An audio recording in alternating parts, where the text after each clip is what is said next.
Bismillahirrahmanirrahim. Assalamualaikum warahmatullahi wabarakatuh. Selamat siang Bapak Zabandi dan teman-teman semua. Di sini, kami dari kelompok 1 izin mempresentasikan materi mengenai dampak kebijakan fiskal dan kebijakan moneter dalam kurva agregat demand dan agregat supply. Sebelumnya, izinkan saya memperkenalkan anggota kelompok kami terlebih dahulu.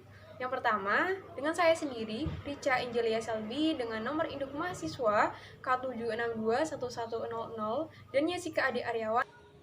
Perkenalkan, nama saya Yesika Ade Aryawan dengan NIM K7621125. Oke, langsung saja kita ke materi. Yang pertama, yaitu kebijakan fiskal memengaruhi permintaan agregat. Nah, kebijakan fiskal bisa menggeser kurva agregat demand baik ke kiri maupun ke kanan. Nah, yang pertama, ekspansif kebijakan fiskal, yaitu kebijakan yang dilakukan pemerintah dengan meningkatkan pengeluaran pemerintah dan menurunkan pajak, sehingga akan menggeser kurva agregat ke kanan dari AD1 ke AD2 dan akan meningkatkan harga dari P1 ke P2 dan meningkatkan pendapatan pula dari Y1 ke Y2. Nah, yang kedua ada kontraksi kebijakan fiskal, yaitu kebijakan pemerintah dengan menurunkan pengeluaran pemerintah dan meningkatkan pajak, sehingga akan menggeser kurva agregat demand ke kiri dari AD1 ke AD3, yang menyebabkan harga menurun dari P1 ke P3 dan pendapatan juga menurun dari Y1 ke Y3. Nah, kemudian kita akan lanjut ke studi kasusnya, yaitu misalnya ketika industri di Indonesia sedang melemah. Peristiwa industri melemah akan menyebabkan pabrik-pabrik pada tutup dan akan kekurangan modal sehingga tidak berproduksi. Nah, hal ini akan mengakibatkan kurva agregat demand bergeser ke kiri dari AD1 ke AD2. Nah, yang akan menyebabkan harga menjadi turun dari P1 ke P2 dan pendapatan juga turun dari Y1 dan Y2.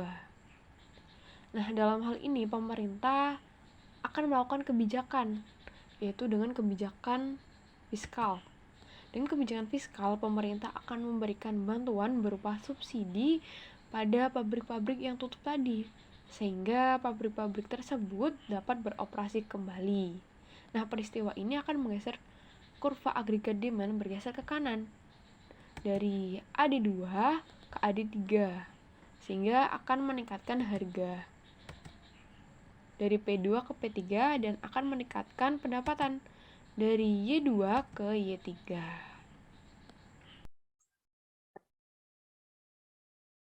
Selanjutnya, kita akan masuk pada peristiwa yang kedua. Peristiwa yang kedua yaitu adalah ketika pada November 2021 telah terjadi peristiwa gempa bumi dengan magnitudo 7,5 skala Richter. Gempa bumi ini mengakibatkan banyak bangunan rusak. Kemudian, apa dampak yang ditimbulkan dari adanya gempa tersebut dalam kurva agregat demand dan agregat supply?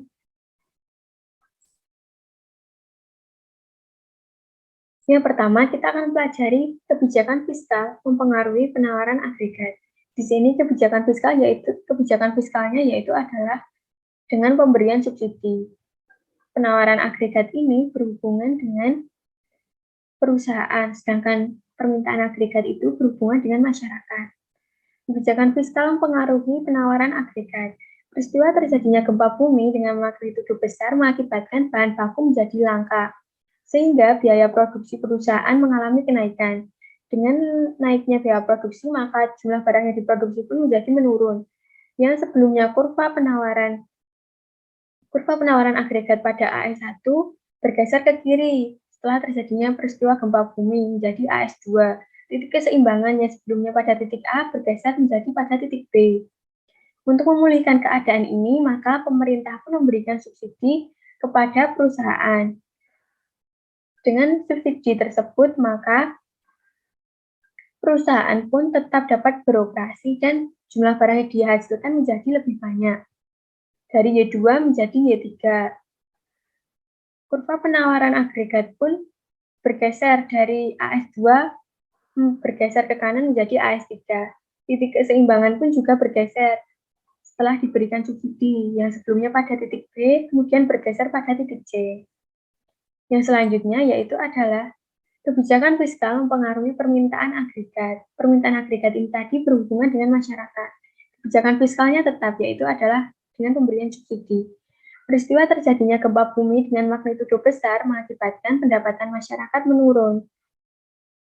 Karena pendapatan masyarakat menurun, maka jumlah barang yang dikonsumsi masyarakat pun menurun. Yang sebelum terjadinya gempa pada Y1, setelah terjadi gempa menurun menjadi Y2.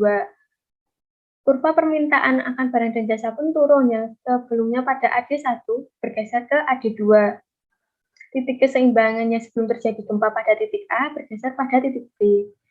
Untuk memulihkan keadaan ini, maka pemerintah pun memberikan bantuan subsidi.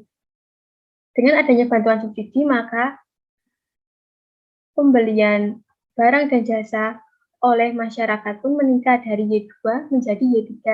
Dengan meningkatnya permintaan barang dan jasa tersebut, maka AD2 kurva agregat demand 2 bergeser menjadi agregat demand 3, yaitu titik keseimbangan B bergeser pada menjadi titik keseimbangan C. Kemudian yang selanjutnya kita akan membahas mengenai kebijakan moneter mempengaruhi penawaran agregat. Ketika terjadi gempa dan banyak mengalami kerusakan, maka menyebabkan perusahaan tutup dan terjadinya pengangguran.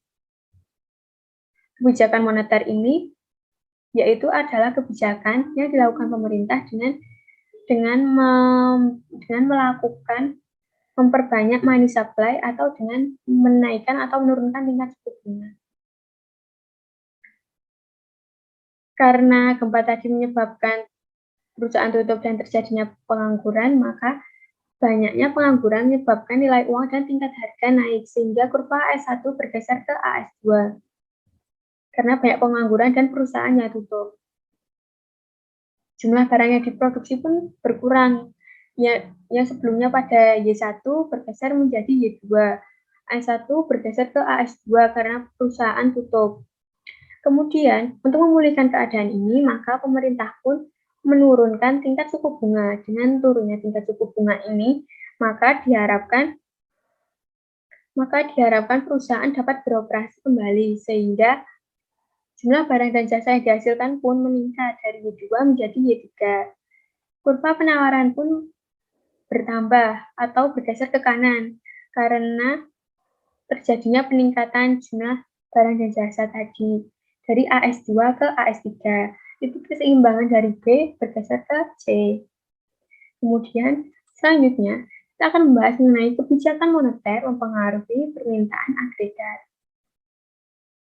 Peristiwa terjadinya gempa bumi dengan magnitudo besar mengakibatkan banyak pabrik yang rusak dan menimbulkan banyak pengangguran.